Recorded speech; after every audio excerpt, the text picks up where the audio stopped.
En la época prehispánica, en lo que actualmente es el territorio mexicano, existía una gran diversidad de lenguas y culturas. En el periodo previo a la conquista, se identifican varias lenguas francas o lenguas dominantes de los imperios de ese entonces. Una de esas lenguas era el náhuatl, del Imperio Mexica, que con sus alianzas abarcaba el centro, parte del norte y sur del territorio. Otra de las lenguas francas era el maya, que principalmente se ubicaba al sur del territorio. También se encuentra la lengua tarasca, del Imperio Tarasco, o también conocido como purépecha, quienes resistían al dominio de los mexicas. Ellos se ubicaban en la región de lo que actualmente es Michoacán. Aun cuando existían imperios con sus lenguas dominantes, la diversidad tenía cabida, ya que el continuo contacto entre tantos pueblos con lenguas y culturas diferentes promovía el multilingüismo en una gran parte de la población. Así estaban cuando de pronto los conquistadores llegaron.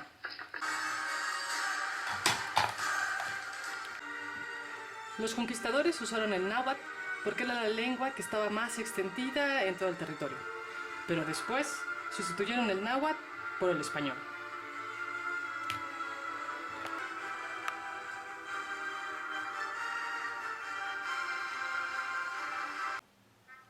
Hasta 1810 en México aún eran más numerosos los hablantes de lenguas indígenas que los hablantes de español. ¡Viva la independencia! ¡Viva la América! ¡Fuera el mal gobierno! ¡Fuera los cancines!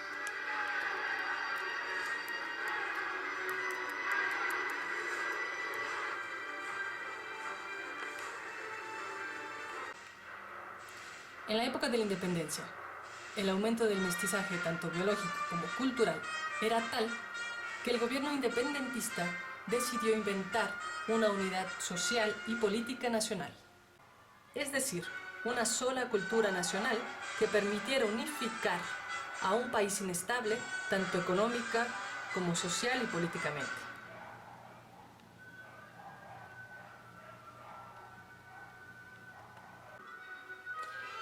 Pero aún así eran los criollos, hijos de españoles nacidos en América, quienes controlaban el movimiento, y los indígenas solo eran usados como ejército.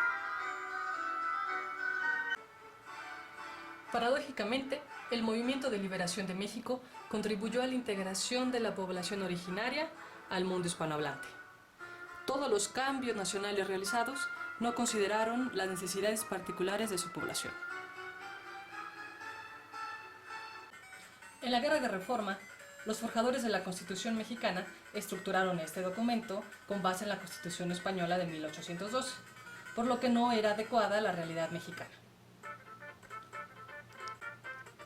¡Ay, qué cansado copiar toda esta Constitución! ¡Ay, qué fastidio! No había un deseo de crear un gobierno cuyos principios procedieran de las necesidades sociales y económicas de los pueblos que constituían la nación. La mayoría de la población eran indios que subsistían en condiciones de pobreza, mientras que las otras 2/5 partes prosperaban. Juan Ignacio Paulino Ramírez Calzada, político mexicano liberal de la época de Juárez y originario de Querétaro, insistía en la importancia del uso de las lenguas indígenas nacionales. Los idiomas indios deben ser aprobados para su empleo en la literatura y en la historia.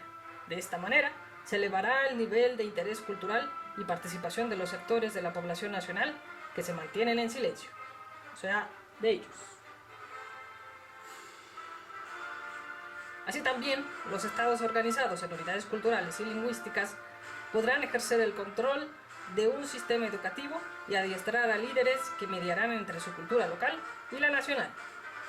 Fin. Pero obviamente no le hicieron caso.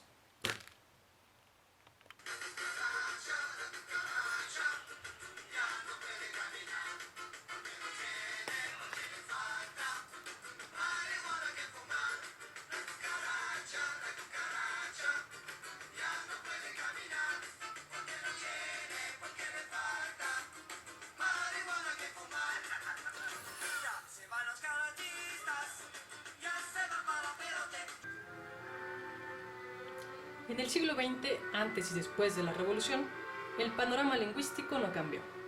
El español era sinónimo de integración y de progreso. El español es importante como herramienta de trabajo, pero lo más importante no es solo aprenderlo, sino dejar de ser indio. El progreso de la nación exige la unidad del idioma, la cual se logrará a través de la educación.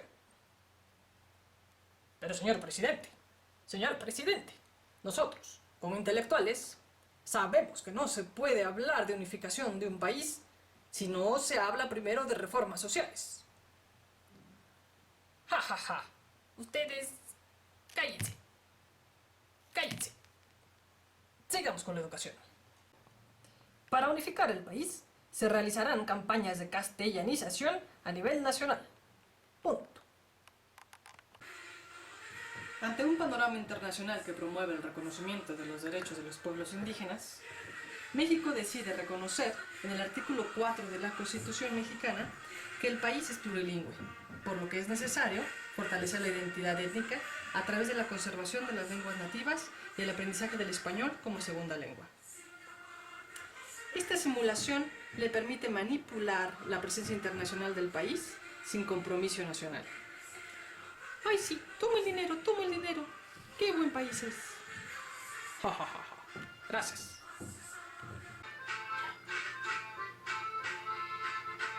Cansados de las injusticias históricas y de simulaciones políticas, se levanta en armas el Ejército Zapatista de Liberación Nacional, por las demandas de justicia y reivindicación de los derechos de los pueblos indígenas de México y de los pobres.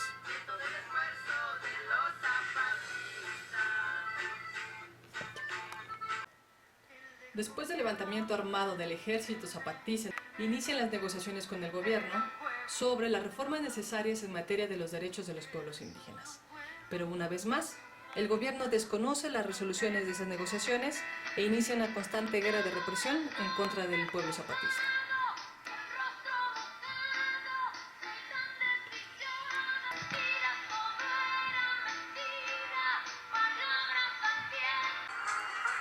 Ante tal situación, inician movimientos indigenistas en todo el país.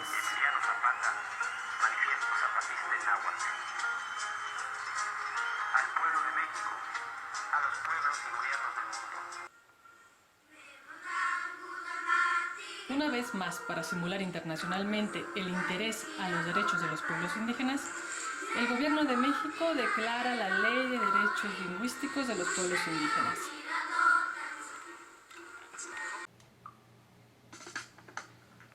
Pero la Ley de Derechos Lingüísticos de los Pueblos Indígenas no es de carácter obligatorio, ya que únicamente puede hacer sugerencias tanto al sector público como al sector privado para el cumplimiento de estos derechos. Así que seguimos igual. Político, sucio político, la dignidad no